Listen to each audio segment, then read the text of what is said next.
Hello everybody and welcome back to the Enigma SMP server.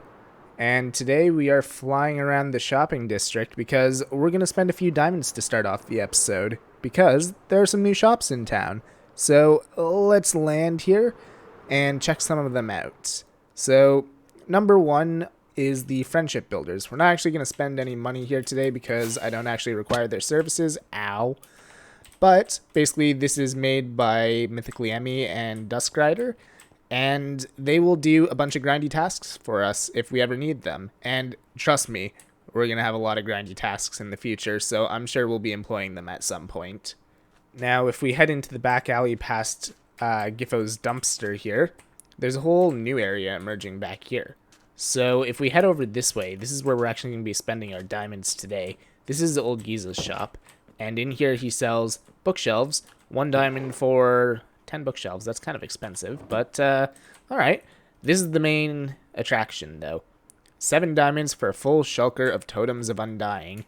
I don't think I can resist that offer, especially considering I've never really used totems before, except for when, you know, Wanda Littertique is like, hey, I'm gonna kill you. Here, take this totem. So, let's grab a few diamonds from our shulker here. That's not a shulker, that's an ender chest. Ignore me. I'm just going to continue messing up my words and spend my diamonds. We're going to take a yellow shulker box, I think.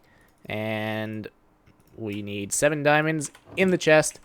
Boom, bam. We have a bunch of Totems of Undying. The other new shop that's emerged over the last couple days is this one right here. This is also built by Giza. It sells basically anything that is colored. So he's got wool, he's got concrete, and he has glass. He's still working on stocking all this stuff, but the shop is open, and you got a variety of different barrels in the roof.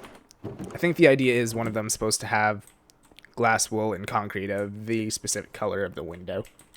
So we may spend some money here in the future because concrete is an absolute pain to get. And, I mean, if I can pick up a few shulkers here, then, well, I'm going to be a very poor man. And Giza's been a busy man because the bank over here is also his. This has popped up in the last week or so. And he sells gold blocks, which I've been saying the server needs for ages, for 3 diamonds for 32 blocks, which is an absolutely amazing deal. But we actually don't need that right now because we've got some gold on hand. And then he also sells 3 diamonds for 32 stacks of emerald blocks. And gilded blackstone, which is really cool because that is an absolute pain to get since you have to basically tear down bastions to get it. 1 diamond? Yeah, 1 diamond per 7, which is really expensive, but when you think about how much work it is to get, it's really not that bad. So I think that's all for the new shops, but you may also notice that there's a bunch of snow and Christmas trees all over the shopping district, and it's because it's that time of year again. And let's back up a little bit here. That guy right there. That is the giant Christmas tree for the shopping district built by Sergeant Ambrosia, and it looks awesome. And we're going to loop back to this later in the episode because there's also a little something underneath the tree, which we're going to check out. But for now, we're actually going to meet up with Lilith, and we're going to get to work on building up the mall. We've been talking about it for a long time. I think we mentioned it back in like episode 5 of this series that we're going to be opening up a villager mall with Lilith, and today we're actually going to start making the building, and I am excited. Alright guys, we're here in the shopping district with Lilith. Say hello. Hello. And we're gonna get started on the villager mall. I think we're going with Castaway Mall, right? Yeah, sounds good. Alright, cool. She's been working hard at some designs, so let's get into the building. Let's go.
And there we have it, guys. Most of the mall is complete. Unfortunately, I did have some technical difficulties with my replay mod, so I didn't get to capture the entire building. But if I turn around here, and by turn around I mean hit F5 again, here we have the mostly completed structure of the mall. We still have to work on the top there, but here it is. We worked on the front a little bit off camera, so this isn't even going to be in Lilith's video, but make sure to check her video out too. She's going to have her own replay of building the mall, and it'll have a lot more than mine.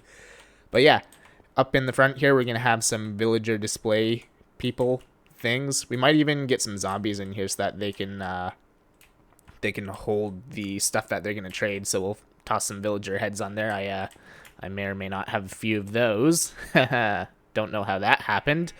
But let's hop on inside the mall here. Yeah, it's still under construction, so we have a little sign there. But here it is. So the idea with this big open area here is we're going to have kind of seasonal decorations. So for example, when we open the mall, it's going to be close to Christmas time, so we're going to have a Christmas tree in the middle.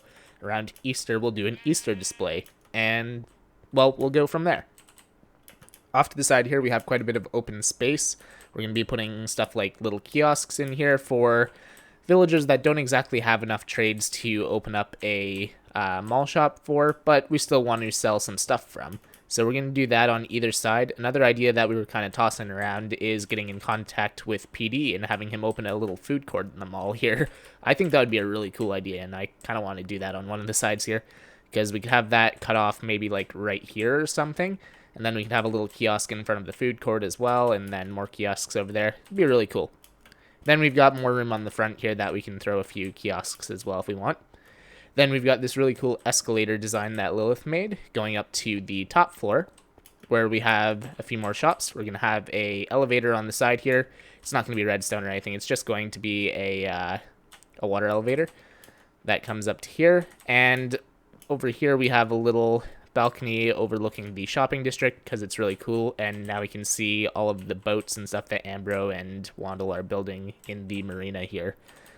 So yeah, that's the mall design as it stands. We also cleaned up the sides here so that they have designs and they're not just, you know, yellow.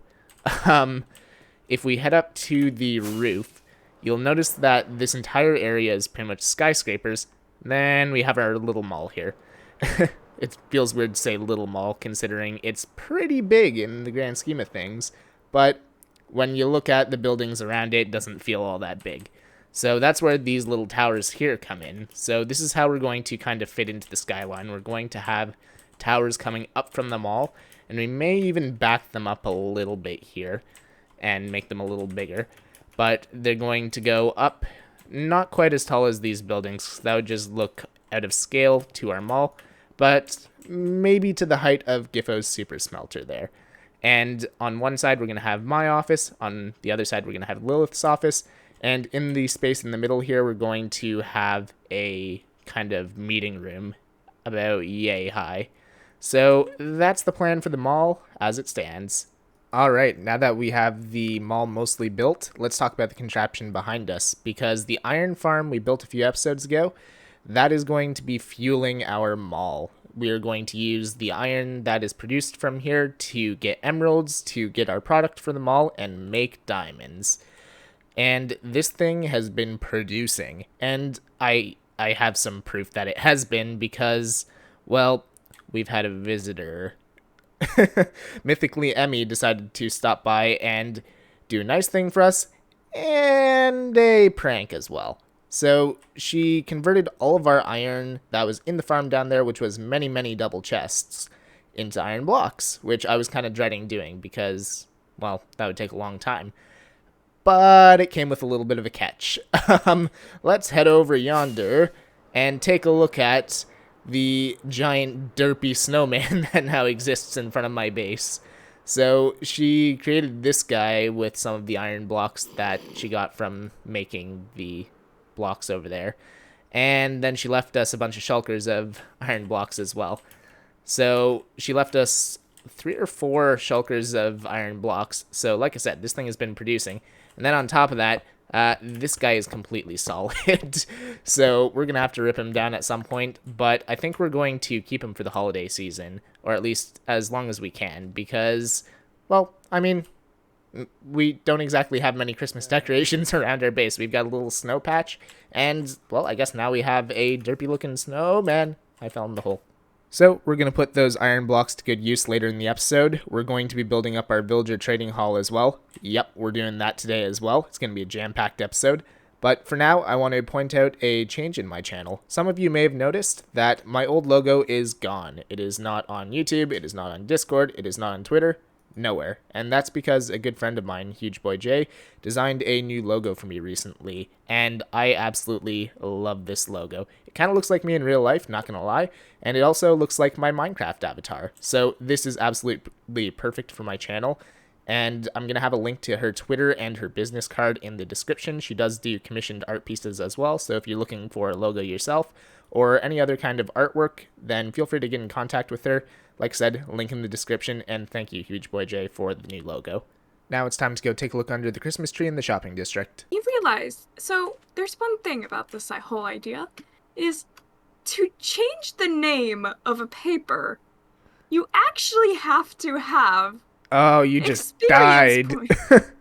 If only I had 96 levels. I've got you covered. Okay. Alright. Change it for me. Let's go sign up for Secret Santa. Don't die on the way down. How do you not die?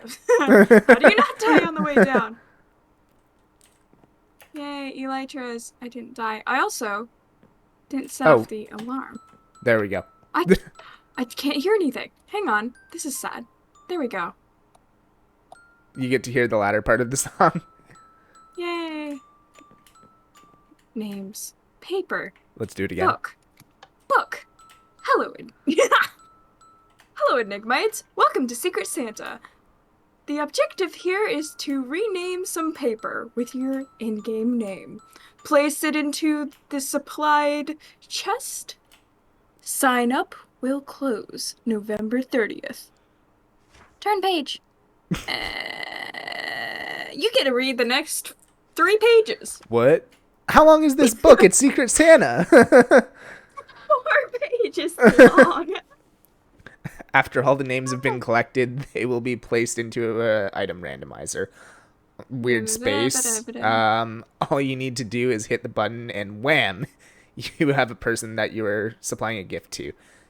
Oh, I wasn't quite done reading that page, but okay. Oh, nope, okay. I hate you. Ambro, done. Okay, I caught that the gift is a either minimum or maximum value of 25 diamonds from the shopping district. I can't tell because Emmy kept flipping pages, but, you know, we'll cross that bridge when we come to it. But yeah, paper. We need paper. Yeah. I'm cool. stuck also. What? Hi. How did you manage that? I was trying to hide from embarrassment of messing up your reading style. Ta-da! Boom. Okay. We're signed up for Now- Secret Santa. Now the ultimate test. What? You're trying to get out of here, aren't you? Wait. Yes. How? Wait. I'll meet you on the surface. Bye. What the? What? Uh-oh. Oh. I tried to go through this. I'm stuck in the I tree. thought we go through the Oh, this sounds terrible. No! King. Yeah? If I die down here... How did you do that? I opened the thing as I... Oh, no. Oh, creeper. No. Oh, this is bad. Oh, no. Very, very bad. Okay, setting spawn. It's okay. Just don't jump in front of the definitely arrows. die. I just missed. There we go. Let's pretend that Oh my didn't happen. We can't pretend this didn't happen. Nothing happened. Emmy, you blew up a creeper. Come on. Do you have the concrete powder? There isn't any over here, but I have some over at the mall. Okay. And, you know, maybe I'll sleep while I'm over here, too. Yeah, that might be a good idea. Oh yeah, because I'm gonna get attacked by a spider. At least they don't blow up, usually. What do you mean usually? Have fun. You're scaring me, King. Ah, here we go. Light gray concrete powder. It's fine. And we didn't blow that part up. It's fine. Well, fly off into the distance. Nothing happened. Yeah, nothing happened at all. Guys, I found some floating snow, and I just had to make sure that this made it into the video because it just looks too great. Just a random floating snowman head. Aw, man. Anyways, now time to do something productive. This is the place where Lilith and I are going to be building our trading facility. We wanted to have it a little way away from our bases. That way we don't load it every time one of us are at our bases, and we don't contribute to too much server lag. But also, this is a midway point between my base and Lilith's base, so it's easy for us to both get here. And we made a nether portal to it too, so it's right between both of our portals on the roof of the nether. Nice and easy. But we're going to start by building our zombification and purification center. That needs a better name. But let's get into a time lapse and get that built up.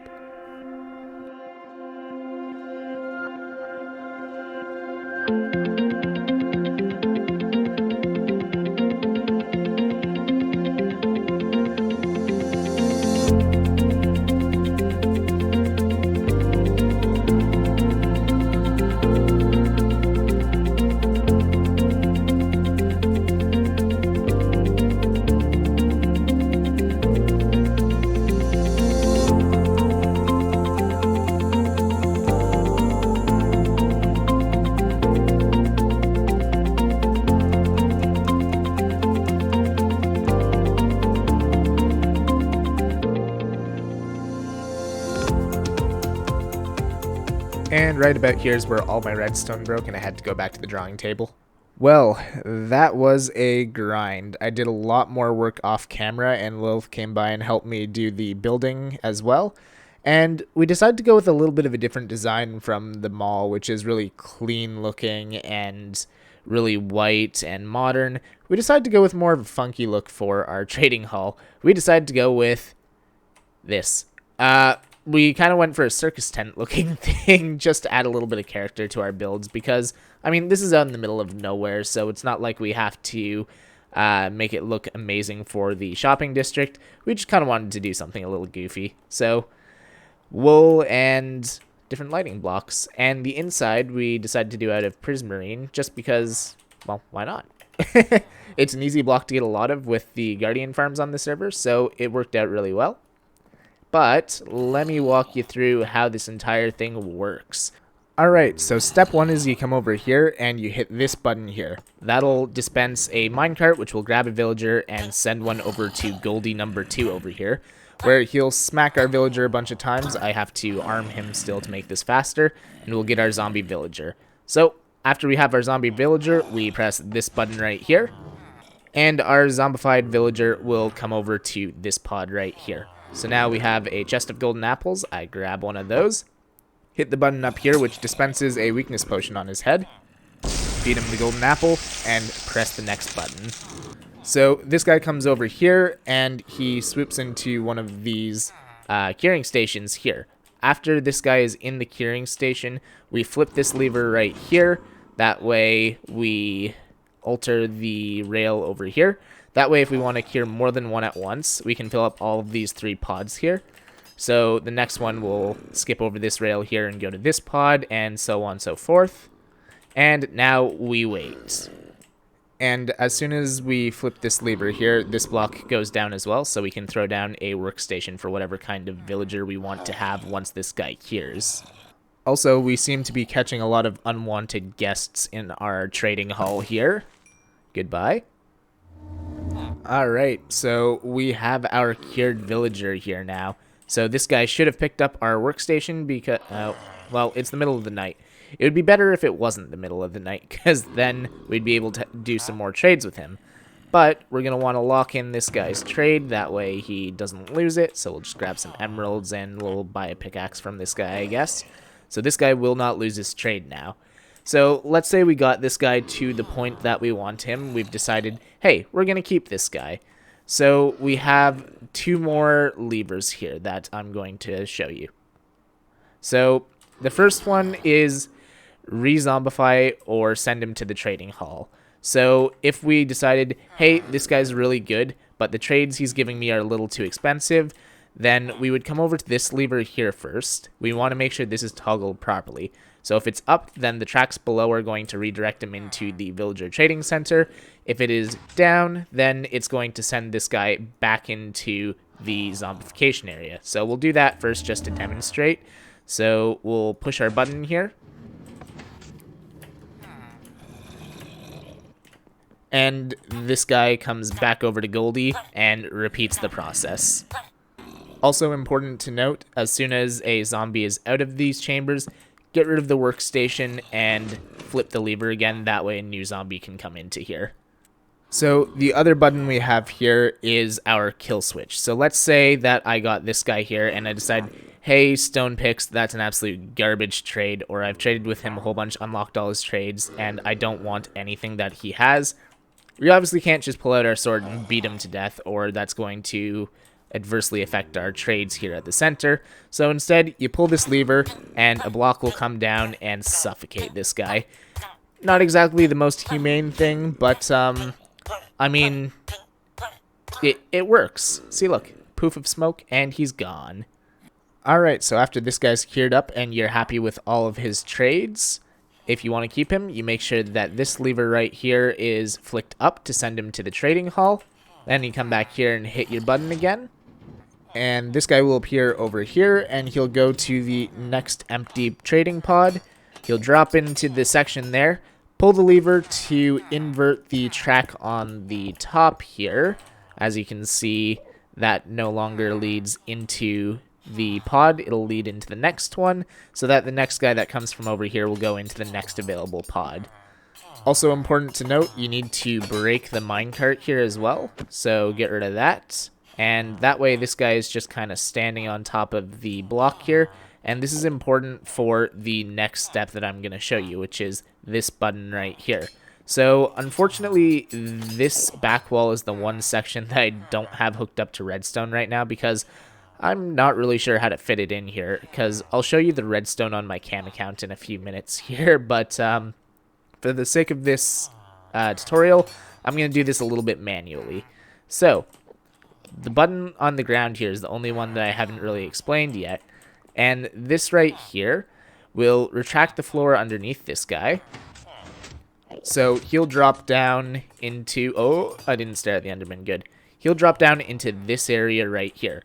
So what I need to do now is I need to hook up that button to also dispense a minecart from this dispenser right here, so that it'll swoop down here and pick up the villager that we dropped. So the reason that I have this set up is because if I make a villager and get him really good trades like that guy that we just did, Lilith isn't going to get those same deals. So she needs to zombify this guy as well. So we need to get him back into the zombification area from the trading hall. That's what this line right here does. So as soon as the minecart jumps out of here, it'll pick this guy up, lead him around the track and back to the zombification area, where we can rinse and repeat all the previous steps. Hi, villager. Alright, now we head over to the cam account to take a look at the redstone. So let's head into the behind the scenes of this guy right here. So this lever right here is what switches the rail, and I had to fit it into a one wide area because these are tiled. So this is what I had to do, and remember, this is King Redstone, so it's going to be bulky, but it's going to work. So this observer detects the change in this redstone dust here, which sends a signal to this piston, which then retracts this redstone block, which will repower this torch, which will switch the direction of this rail. Complicated, but effective. So the other portion of the redstone for this guy right here is retracting this piston right here, so that the villager can fall down and go back into the zombification area. So once again, I had to fit this into a small area because it is tiled. So once again, one wide. So if we head down here, this button on the floor here is going to activate this piston, which is going to push this redstone block downwards, which is going to do two things. So the first thing, it is going to depower this redstone here, which will reactivate this torch here once this repeater is no longer powered. And it'll go up this redstone elevator and unpower this torch here, which will retract the piston for a second until the button pulse is over, in which case everything will reactivate and this piston will go back. The other thing that this is doing is it's going to send a redstone signal along this line right here, which is going to go all the way over here and activate the dispenser, which is going to spit out a minecart, which is going to go around and pick up our villager to send him over to the zombification area. So that's what we got going on for redstone on the trading hall section of this. So, with all of that done and dusted, I think it's time to call it an episode. But there's one more thing I want to take care of before we end off, and that is, it is time for me to don my ugly Christmas sweater and get into the holiday spirit. Because we signed up for Secret Santa today, so it is officially the holiday season. And, well, ugly Christmas sweater it is. But between episodes, I think I'm going to work a bunch on trading and getting our infrastructure for the mall up and running.